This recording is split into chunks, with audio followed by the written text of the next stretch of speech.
I'm now joined by Patrick O'Driscoll, and we're regulars, right? We are. What's it been now? Three AEFs. This is nearly. Or is this the fourth I think this is the fourth AEF. This is the fourth AEF, and what's been exciting for me is all the way through. I remember the first one where I met you. It was literally you had a stand. And you had a big old glass box, and you had this barge in the middle of it. And I was like, well, what's that? And you explained all of that to me. So go and look at the history of this, because we're going to fast track now. And last year you were saying to me about some of the car power ship that you're delivering to Ghana, and that has just accelerated, right? Because last year you were only allowed to talk about one of them, right? There's more there now. Just tell us what's been going on. Let's bring us up to speed, and then we can move around the world. It's been an interesting year. If we go back and wind back a bit to when we had the biggest single deployment of 2 power ships leaving the shipyard in Istanbul in Turkey, where one went to the Asian continent and one went west to the African continent, and that was done in one day. The Ghanaian one was received with a rapture of applause, very welcomed into the marketplace. All of the stakeholders that were involved in the organisation of it were on the ground, ready to receive it. We got it connected, and power went into the grid in the shortest time possible. Gridco are evacuating the power through their transmission line. The power ship's now been operating since December last year, and obviously the second one is the increase in capacity is on its way to Ghana. And the thing for Ghana is today we are operating the lowest cost of thermal power in Ghana today. And that's a huge driver when you have gas interruptions, you have fuel LCO, the fuel market's down, but you're running it into combined cycle units, turbines that are not as efficient as ourselves, where we are using the waste heat technology, and we're running that through a steam turbine, and we're running... Because it's just, you're building such a, I think we touched on it last time, you're building such an efficient environment where there's as close to little waste as we squeeze the maximum amount out of the fuel source. And today the fuel source is heavy fuel oil, but tomorrow that fuel source can be gas. So when Ghana gets gas onshore, when they get gas onshore, when they bring their LNG in, do we bring the gas in ourselves? All those are open to not just Ghana, but all the consumers and all the customers, because we are now taking a more controllable view of the fuel source and managing that supply chain to ensure the continuity and managing in large bulk, large quantities, that allowing you to drive the actual delivered cost of the fuel through into a very, very efficient machine that squeezes the most out to get the best out, the most electricity out for the customer, which is the driving point for everybody. So let me replay that to you in very simplistic terms, because sometimes that's how I think. You own all these endpoints where you're generating electricity with these power barges, and that then allows you to centrally buy fuel for those power barges, and then transferring that economy of scale onto your customers. Correct. Yeah. Ultimately, that's what we do. If you think about it, you can have, if we take the getting slightly away from the Ghana story, but if we move to Indonesia, there is a contract there with in excess of 500 megawatts, and you've got to fuel that. They are spread around the great waterways of Indonesia, so you have a mothership that is feeding all of the individual project sites, and you're bringing that economy in by buying large quantity of fuel from day one and then distributing it around to deliver the lowest cost of thermal energy. And you do the same with gas, whether that gas may be piped natural gas, it could be CNG, it could be LNG. You have that capability to replicate that model, and as we grow our ancillary fleet as well as the power ship fleet, which is growing at a rapid rate, you have to then man up with tankers, bunker vessels, so that you can actually service and deploy that whole entire value chain to keep the power delivering into the grid. And you guys have the expertise to do that. So I always find it interesting talking to you, because one of the things about, and you have educated me over the last 3 years about how it all works, but one of the great things about it is the speed at which you can deliver, which always to me is a bit of a barometer about where's the action moving. And you mentioned Indonesia, but you know, where else are you guys going? You take the view where it was unforeseen 18 months ago, 2 years ago, that a landlocked country would actually be serviced by a floating power ship. So within Zambia today has a contract with Car Power Ship for power generation. We have located the power ship in Mozambique, in the north of Mozambique, in Nacala, and from there we are putting the power into the Mozambique grid, through into Zimbabwe, and then through into the end customer, who is Zesco in Zambia. So from that point of view, there is now not an inhibitor to us actually being able to service the greater, wider African continent. As those interconnectors come in, as the interconnectors come in, you can have your cost-effective electricity sitting elsewhere and taking that power in. For instance, trying to deliver fuel, whether it be heavy fuel oil, whether it tried to be CNG or LPG into Zambia, your transportation cost is your biggest single cost of fuel.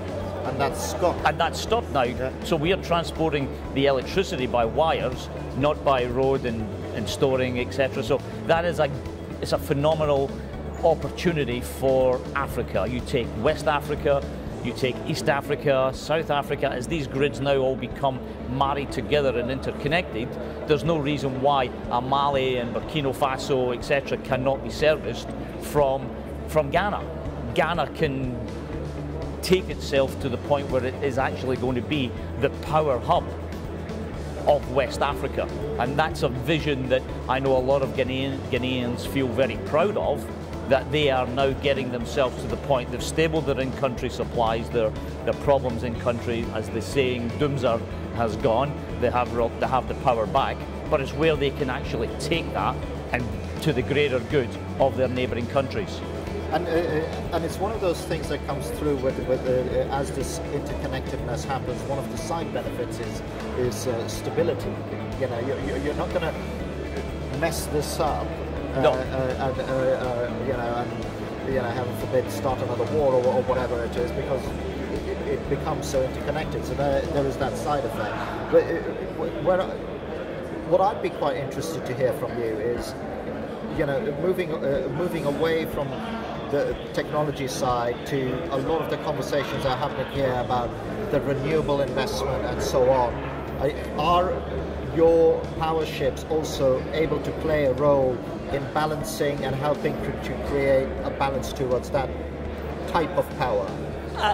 The renewable, we're running, as people will say, you're running a heavy fuel oil, it's not a renewable fuel. There are other technologies out there that you can run. You can look at some biogases, if it's available in large quantities, to take it to the ship.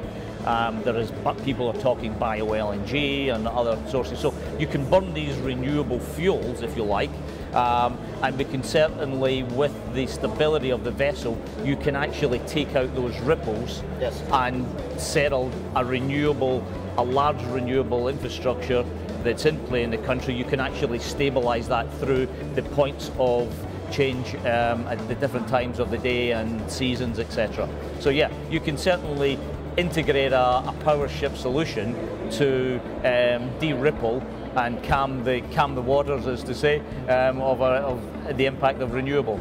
And where are you seeing next? I know that you're very much in Africa, but let's take that a little bit further as well. I mean, you've now said, okay, look, with these power pools, we've now seen an opportunity to sell power to landlocked countries and so on. What's your vision for Africa in terms of, I mean, okay, you know, you are at the end of the day a commercial entity, it is about business, but there's also, every business has a business vision, so you just paint a picture of what that is for.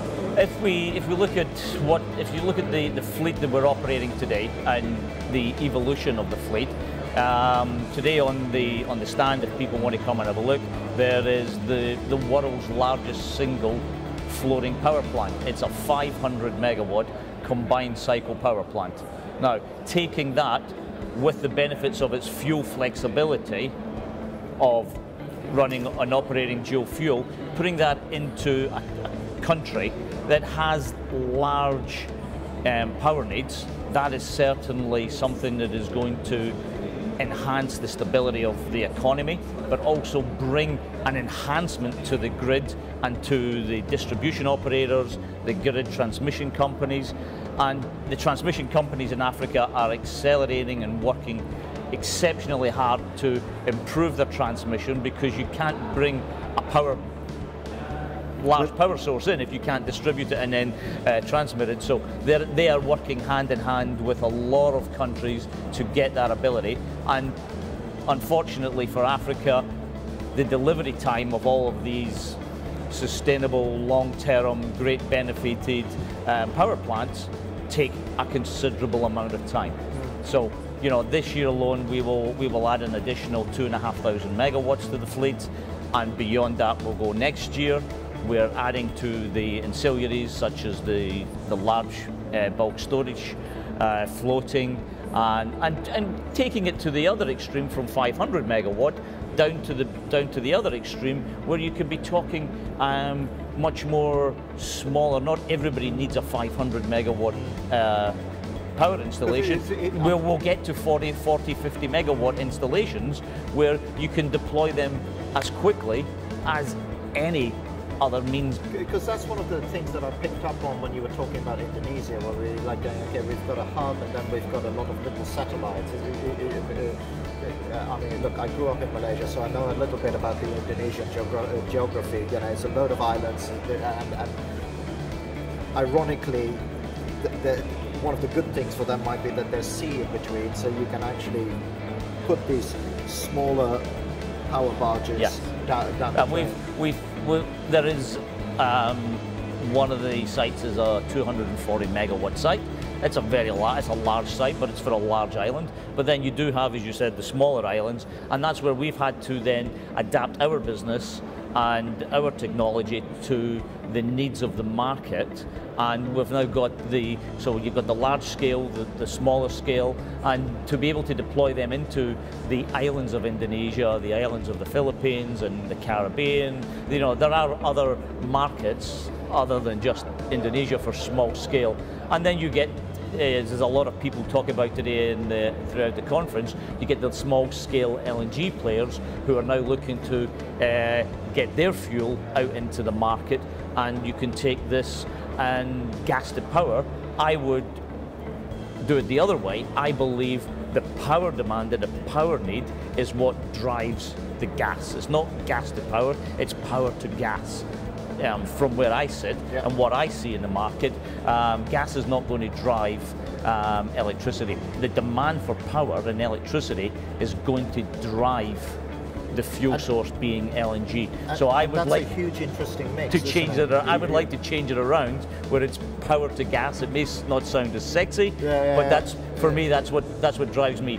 I deliver power from whatever source.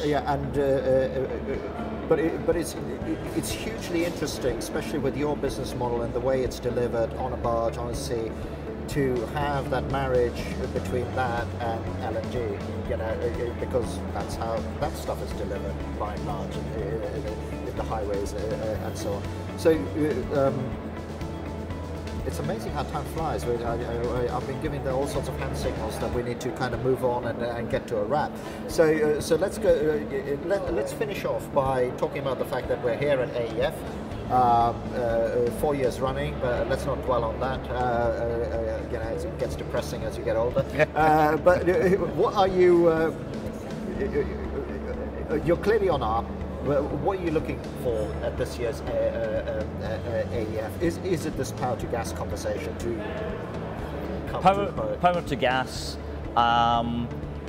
Africa has now stepped back and actually seen that this is a proven solution that's implementable in the shortest time possible to deliver the most economic value with the flexibility. And from that, the interest, I would say, whether it's the big 500 megawatt power ship that people see on the stand, but there is certainly a lot of senior high level engagement now of thinking and strategizing how this actually becomes a key play to stability of power pools or stability to individual countries, or how the countries can share the one resource of power generation. So there is a certain real engagement of longer term and forward thinking now. It's not about, oh, this is great and this is new, what is it, what does it do?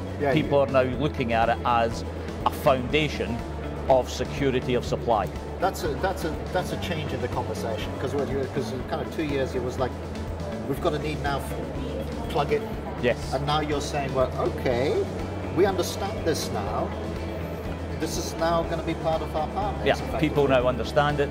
They see the cost, the delivered cost of electricity is at the lowest level of thermal electricity in the countries, and people are now saying, yeah, this can play not just, we don't need it for 1 year, we need this for a term period where we can actually get some sustainability out of this in order to develop our 10-year, 15-year roadmap and for the longevity of the ministry, for the country, for the electricity sector within the country, and that's the role we play. We are this 5 to 10 year stopgap for people to take check and not to make the knee-jerk reactions, to avoid the emergency situations of high-cost electricity that economies in Africa can't afford any longer. So there's a lot of more forward thinking and looking at it as a way to sustain and stabilize. Sounds to me like you guys might not be 5 to 10 year stopgaps, but that's, I've just said that. There's a 5 to 10 year. There's a 5 to 10 year option on the table as what we can demonstrate today, and what's proven. If people want to go beyond that, then I'm very happy to engage them, talk to them, and I'm sure that if somebody wants to do 12, 15 years, well, I'll still be around. Our power ship will still be around, and we'll still be talking about it. Well, there you go. There you go. Patrick, thanks very much for joining us. A pleasure as always. Thank you as well for watching AEF TV 2016 in association with Enterati. Thanks again. Thank you.